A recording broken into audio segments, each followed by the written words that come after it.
I have a feeling that Rumplestiltskin might contain the worst moral for children. Do you think? I think it's certainly one of the weirdest, if not the weirdest. Your basic plot of Rumplestiltskin is as follows. There's this man, who we'll call... Graham. And Graham's out with his friends, and they're all bragging about their children. One guy goes, oh, my son is an excellent saxophonist. Another one goes, oh, well, my daughter has been given a role in the chorus in West Side Story. Living the dream. And Graham, whose daughter can't really do anything, he goes, right, well, my daughter, right, she can spin straw into gold. And all his friends go, really? Really? Yeah. She can do that? And at this point, Graham should have gone, no, not really. No, I'm just messing with you. But instead he goes, yep. She can spin straw into gold, that's right. So obviously news of this impossible feat of alchemy, basically, makes its way back to the king. Who says, would. Who says, right, bring the girl to me. And so the king's guards go and they get the daughter, whose name is... Jessica. Why is that always too by surprise? Every time you've done that for me, I still can't think of anything. The king's guards go and get Jessica, and they take Jessica up to this room that the king's prepared, but is full of straw. The king says to Jessica, right, Jessica, turn all this straw into gold. You've got one night, there's your spinning wheel. If you don't, I'll have you killed. Slams the door shut. I know. So Jessica's there, sobbing her eyes out, as well she might, cursing her father. Dad, you idiot, I hate you so much. As luck would have it, this troll, we'll call him... Marcus. No, he won't. His name's Rumplestiltskin. This troll appears, whose name we don't yet know. Appears and says, oh, what's wrong, dear? And Jessica says, oh, you know, I've got to spin all this straw into gold somehow, and I can't do that, and if I don't do it, I'll be killed. The hideous troll, he's hideous, by the way, that means he's evil. Yeah, obviously. Says, oh, well, don't worry. I happen to know how to spin straw into gold, as luck would have it. So Jessica goes, oh, can you help me? Can you please spin all this straw into gold into one night? And the hideous troll goes, all right then, I mean, I'll expect some payment. Jessica goes, fine, what do you want? And he goes, right, I want your locket. I want your necklace. Okay. I think something like that. Yeah, I want your necklace. And Jessica goes, fine, here, have my gold necklace, even though you can spin straw into gold. Clearly straw is some kind of valuable commodity where you're from, it's very rare. The little hideous troll, he spins the straw all night, and eventually the room is filled with gold. As much as there was straw, there is now gold. The king comes to see Jessica in the morning, and he's delighted to realise that there's a whole load of gold where there was straw. Jessica goes, I did it. And the king goes, great. So he takes her to another room where there's even more straw. And he goes, right, spin all this straw into gold in one night, or I'll have you killed. Jessica was like, oh gosh, I can't spin straw into gold.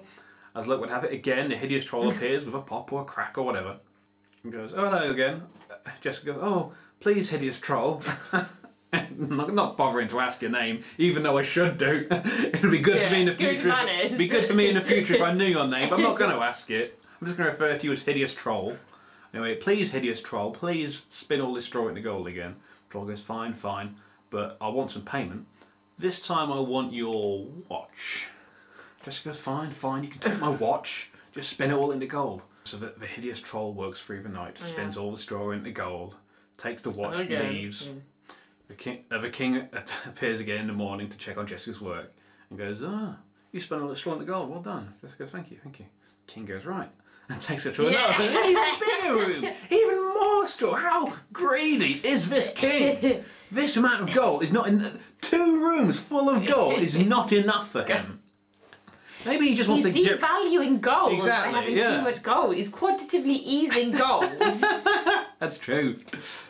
Or maybe he just has too much straw. It's just kind of, I don't want to burn it. That seems like a waste. There's got to be some... Oh, there's a girl in the village that can turn it all into gold. Or bring her, or I'll have her killed. So Jessica's like, oh, gosh, when will this end?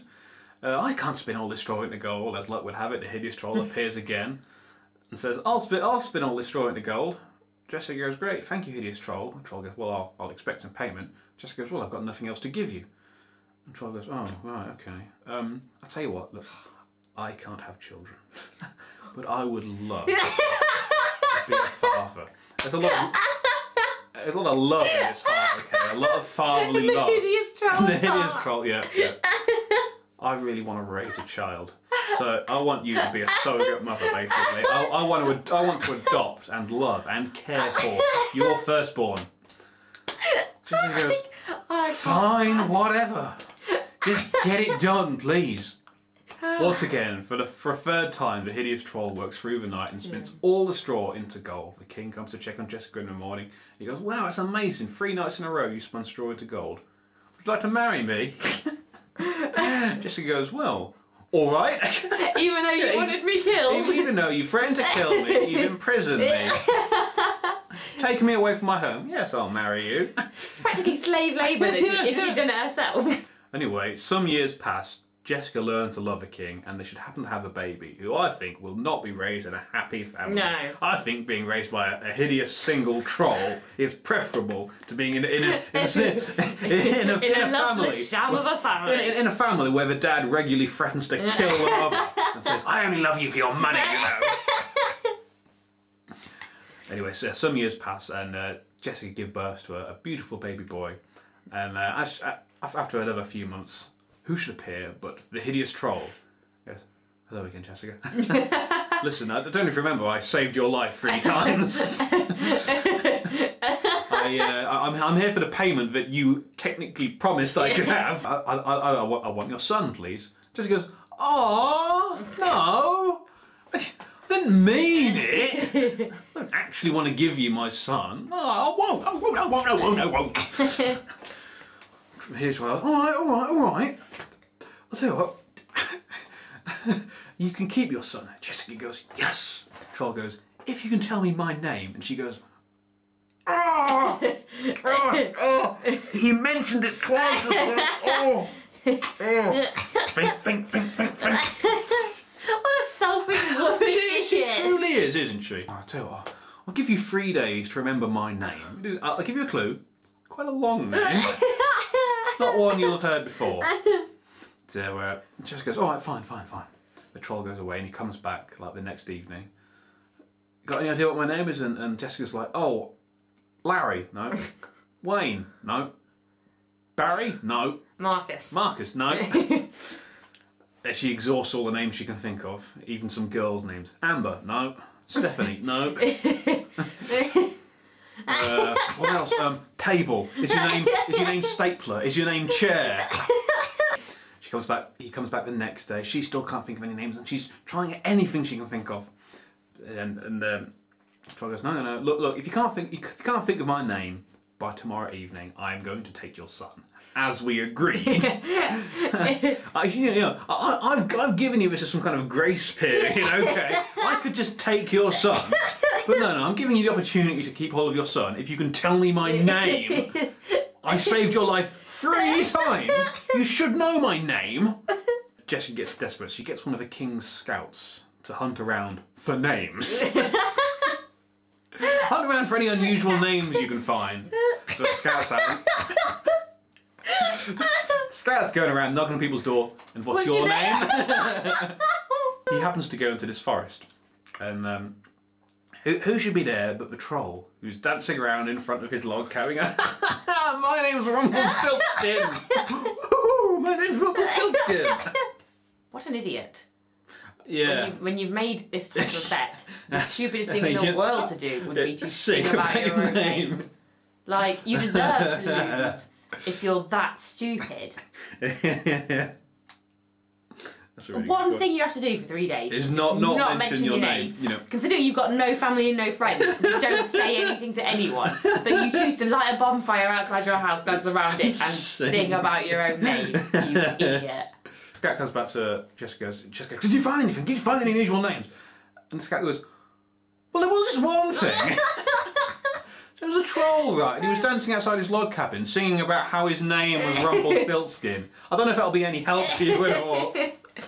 It's lucky that I was there as he was singing about his name. How fortunate. If he'd been singing about his date of birth or his PIN number or where he was born, that would have been no use to us whatsoever. Okay, so the third night, Troll comes back. He goes, "Do you know what my name is yet?" And just to toy with him a bit, Jessica goes, "Oh, is it Terry? No. Is it Lee? No. Is it Timothy? No. Is it Rumplestiltskin? Aww!" About, you know, the Troll should have gone, no. Who would call their son that? How cruel do you think my parents are? I already look like this. And just goes, "Ha ha! Lying and deception and going back on your promises got me through in the end." And that's a terrible message for kids. Terrible message. If you promise somebody something, you could just keep complaining until you get your own way. You know what the sad thing is? Most of the time that would probably work.